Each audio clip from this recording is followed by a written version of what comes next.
Okay my dear student, तो हम लोग केस 2 डिस्कस कर लेते हैं। Non ideal solution with negative deviation. एक एक वर्ड का मतलब समझो। नॉन आइडियल सॉल्यूशन का मतलब क्या होगा? जो ऐसा सॉल्यूशन जो रॉल्स की बताए गए बात को नहीं मानेगा। मतलब अब जो हम वैल्यू ऑब्जर्व करेंगे वो वैल्यू हमें कुछ अलग दिखेगा, उस वैल्यू में हमें चेंज दिखेगा। तो चेंज इन वैल्यू को हम लोग क्या बोलेंगे? डेविएशन। अच्छा, वो चेंज हमें कैसा दिखेगा? वो चेंज हमें कम देखने को मिलेगा। इसका मतलब हम कहेंगे नेगेटिव डेविएशन। मतलब जब हम एक्सपेरिमेंट करके वेपर प्रेशर को देखेंगे तो वो वेपर प्रेशर अब हमें कम देखने को मिलेगा। सॉल्यूट और सॉल्वेंट को मिलाने पर सॉल्यूशन का वॉल्यूम हमें कम देखने को मिलेगा। और थर्ड केस में इस बार हमें हीट एनर्जी देना नहीं पड़ेगा, इस बार हमें हीट एनर्जी मिलेगा। प्रोसेस एक्सोथर्मिक होगा। मतलब कहने का कि वहां पर हीट रिलीज होगा। डेल्टा एच का वैल्यू नेगेटिव होगा, डेल्टा वी का वैल्यू नेगेटिव होगा, या फिर वेपर प्रेशर का वैल्यू कम होगा। इसीलिए कहा गया है नेगेटिव डेविएशन। तो उम्मीद करता हूं कि नॉन आइडियल सॉल्यूशन वर्ड समझ में आ गया होगा, डेविएशन वर्ड समझ में आ गया होगा, नेगेटिव समझ में आ गया होगा। अब देखिए हम क्या बता रहे हैं, ध्यान से देखिएगा। रॉल्स को सीधा सीधा बोला था कि अगर आपको एक सॉल्यूशन के अंदर में सिर्फ ए का वेपर प्रेशर निकालना है, मतलब पार्शियल वेपर प्रेशर ए का निकालना है, तो दो टर्म लेके आइए। प्योर स्टेट में उसका वेपर प्रेशर और सॉल्यूशन में उसका मोल फ्रैक्शन। क्या बोला? रॉल्स का क्या कहना था कि अगर सॉल्यूशन आप बना रहे हैं एक से ज्यादा कंपोनेंट को मिलाकर, और ऑब्वियसली बात है सॉल्यूशन बनाने के लिए हमें दो या दो से ज्यादा कंपोनेंट को मिलाना ही पड़ेगा। तो कहता है कि जब आप दो कंपोनेंट को मिला दिए और आप किसी एक का वेपर प्रेशर निकालना चाहते हैं, मतलब पार्शियल वेपर प्रेशर निकालना चाहते हैं, तो उसका प्योर स्टेट में वेपर प्रेशर निकाल लीजिए और सॉल्यूशन के अंदर में उसका मोल फ्रैक्शन कितना है उन दोनों को मल्टीप्लाई कर दीजिए, तो वो आपका उस कंपोनेंट का पार्शियल वेपर प्रेशर निकल जाएगा। और अगर पूरे सॉल्यूशन का ही आपको वेपर प्रेशर निकालना है तो जो जो कंपोनेंट मिलाए हैं उन सभी के वेपर प्रेशर को ऐड कर दीजिए, जोड़ दीजिए। ये रॉल्स का कहना था। अब रॉल्स का जो कहना था या रॉल्स के तरीके से कैलकुलेट किया गया वेपर प्रेशर, उसका वैल्यू हम लोगों ने देख लिया। अब एक्सपेरिमेंट करना शुरू किया तो क्या देख रहे हैं कि एक्सपेरिमेंटल तरीके से निकाला गया वेपर प्रेशर का वैल्यू कम आने लगा है as compared to the calculative vapour pressure. मतलब अब हम जो एक्सपेरिमेंट करके वेपर प्रेशर का वैल्यू निकाल रहे हैं वो वैल्यू हमें कम देखने को मिल रहा है as compared to the Raoult's के बताए गए तरीका से निकाले गए वेपर प्रेशर के वैल्यू के तुलना में। जब एक्सपेरिमेंटल वेपर प्रेशर का वैल्यू कम आने लगे तो कम को हम लोग क्या बोलेंगे? चेंज बोल सकते हैं, चेंज के लिए डेविएशन बोल सकते हैं, और कम को हम लोग क्या बोलेंगे? डिक्रीज। डिक्रीज को कैसे दिखाएंगे? नेगेटिव। तो सीधा सीधा क्या कहेंगे? जब वेपर प्रेशर का वैल्यू घट जाए, इसी बात को दूसरे तरीके से कैसे बोलेंगे? जब एक्सपेरिमेंटल वेपर प्रेशर का वैल्यू कम होने लगे कैलकुलेटेड वेपर प्रेशर से, तो उसी को हम लोग कहेंगे non ideal solution with negative deviation. मतलब इस बार पीए का वैल्यू कम होगा, पीवी का वैल्यू कम होगा और पीएस का वैल्यू भी कम होगा। मतलब जो पी नॉट ए और एक्स ए, काई ए, एक्स नहीं बोलिए, पी नॉट ए और काई ए को मल्टीप्लाई करके जो वैल्यू आप ला रहे थे वो वैल्यू अब ज्यादा है पीए के कंपैरिजन में। यहां भी सेम बात। और पूरे सॉल्यूशन का जो आप वेपर प्रेशर देख रहे हैं वो कम है वेपर प्रेशर ए और बी को जोड़ने के बाद लाए गए वैल्यू को देखने पर। हाँ जी, तो सीधा सीधा इसको हम लोग कैसे बोल सकते हैं कि जब एक्सपेरिमेंट हमारे द्वारा किए गए एक्सपेरिमेंटल तरीका से देखा गया वेपर प्रेशर का वैल्यू कम आने लगे कैलकुलेटेड वेपर प्रेशर से, तो इसी को हम लोग कहेंगे नेगेटिव डेविएशन। और इसी बात को अगर बुक में देखा जाए तो इस तरीके से लिखा हुआ रहता है। तो उम्मीद करते हैं स्टूडेंट वेपर प्रेशर के टर्म में नेगेटिव डेविएशन क्या होता है वो समझ में आ गया होगा। अब देखिए अब क्या है, जब सॉल्वेंट और सॉल्यूट के बीच का लगाव ज्यादा रहे, सॉल्वेंट के तुलना में या सॉल्यूट के तुलना में, क्या कह रहा है इसको समझो। बर्तन कंटेनर है, उसमें सिर्फ सॉल्वेंट ही सॉल्वेंट है। मान लो सॉल्वेंट के रूप में आपका क्लोरोफॉर्म प्रेजेंट है, तो बर्तन में सिर्फ क्लोरोफॉर्म ही क्लोरोफॉर्म है। अच्छा, दूसरी तरफ देखो, बर्तन में आपको सिर्फ एसीटोन ही एसीटोन देखने को मिल रहा है।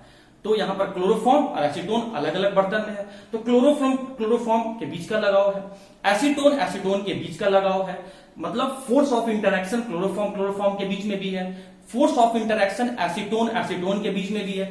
तीसरा बर्तन हम लोग लिए, थोड़ा सा उसमें एसीटोन मिला दिए और थोड़ा सा उसमें हम लोग क्लोरोफॉर्म मिला दिए। अब हम लोग सॉल्यूशन बना दिए। तो अब हम क्या देख रहे हैं, जितना लगाव एसीटोन के बीच था या फिर जितना लगाव क्लोरोफॉर्म के बीच था, उससे कहीं ज्यादा लगाव हमें देखने को मिल रहा है जब हम एसीटोन और क्लोरोफॉर्म को मिक्स करते हैं। तो सॉल्यूशन बनाने के बाद जो फोर्स ऑफ इंटरेक्शन है वो ज्यादा है as compared to the force of interaction in their pure state. Pure state का मतलब क्या है, सिर्फ एक ही कंपोनेंट हो, और सॉल्यूशन का मतलब क्या है, अलग अलग टाइप के कंपोनेंट प्रेजेंट हो। तो जब हम अलग अलग टाइप के कंपोनेंट मिलाते हैं तो उस समय जो फोर्स ऑफ इंटरेक्शन है, उस समय जो उनके आपस का लगाव है, वो लगाव हमें ज्यादा देखने को मिल रहा है प्योर स्टेट के तुलना में।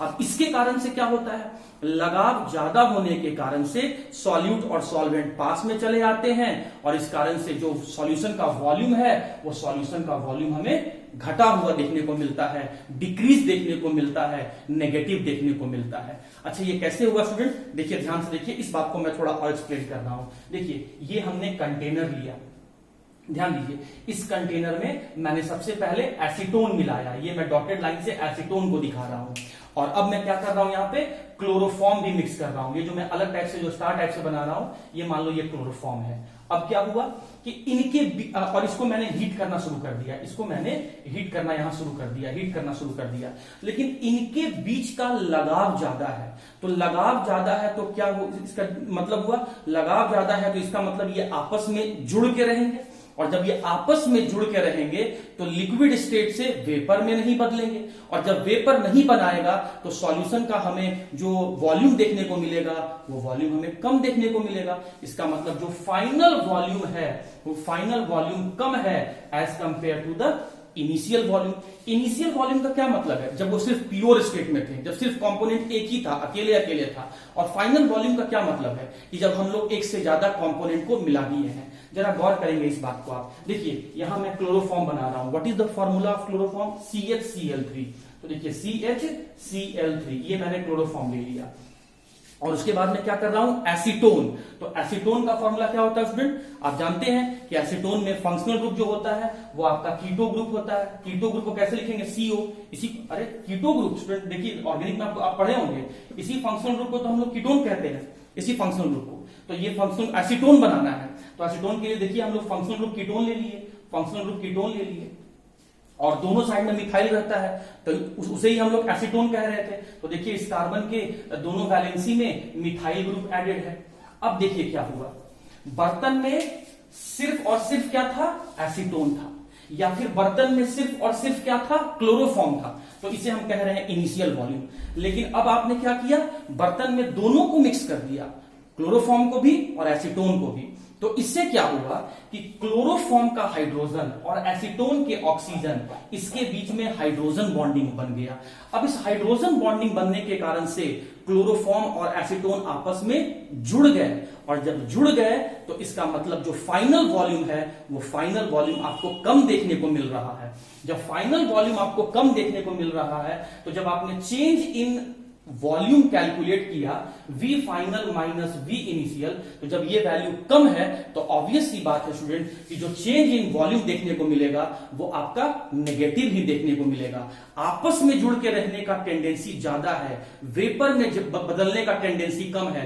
तो वेपर में अगर जाता तो वॉल्यूम बढ़ा हुआ मिलता, लेकिन वो वेपर में जाना नहीं चाहते हैं, उल्टा क्या कर रहे हैं कि अलग अलग को मिलाने के बाद बॉन्ड बना ले रहे हैं। बॉन्ड बनाने के कारण से वो वहां पर पास में आ जा रहे हैं, और पास में आ रहे हैं तो हमें यहाँ पर हमें यहाँ पर वॉल्यूम जो है वो घटा हुआ दिख रहा है, वो कम दिख रहा है। Since change in volume negative है, इसीलिए हम लोग नेगेटिव डेविएशन कह रहे हैं। और चेंज इन वॉल्यूम नेगेटिव क्यों आया, क्योंकि उनके बीच में बॉन्ड बना, फोर्स ऑफ इंटरेक्शन बढ़ गया। तो सॉल्वेंट और सॉल्यूट के बीच में फोर्स ऑफ इंटरेक्शन बढ़ने के कारण से, लगाव बढ़ने के कारण से, जब उन्हें हम मिक्स करते हैं तो लगाव बढ़ने के कारण से हमें फाइनल वॉल्यूम कम देखने को मिलता है, चेंज इन वॉल्यूम नेगेटिव देखने को मिलता है। इसीलिए कहा गया है non ideal solution with negative deviation. अब एक बात और समझो, इस बात को समझे होगे, सुने होगे, तब ये बात समझ में आएगा। देखो आपने पढ़ा भी होगा, bond formation is an exothermic process, मतलब जहां कहीं भी बॉन्ड बनता है वहां पर एनर्जी रिलीज होता है।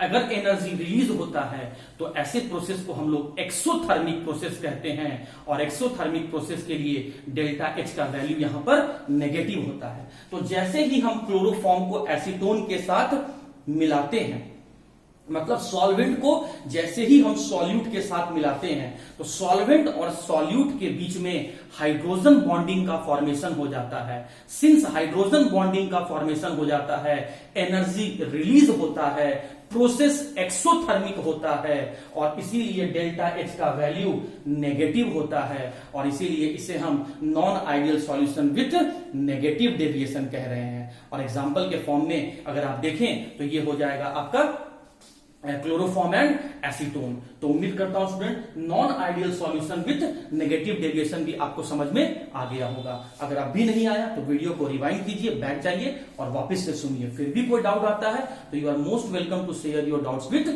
मी। अब हम लोग देखेंगे कि non ideal solution positive deviation और non ideal solution negative deviation दोनों में क्या अंतर है।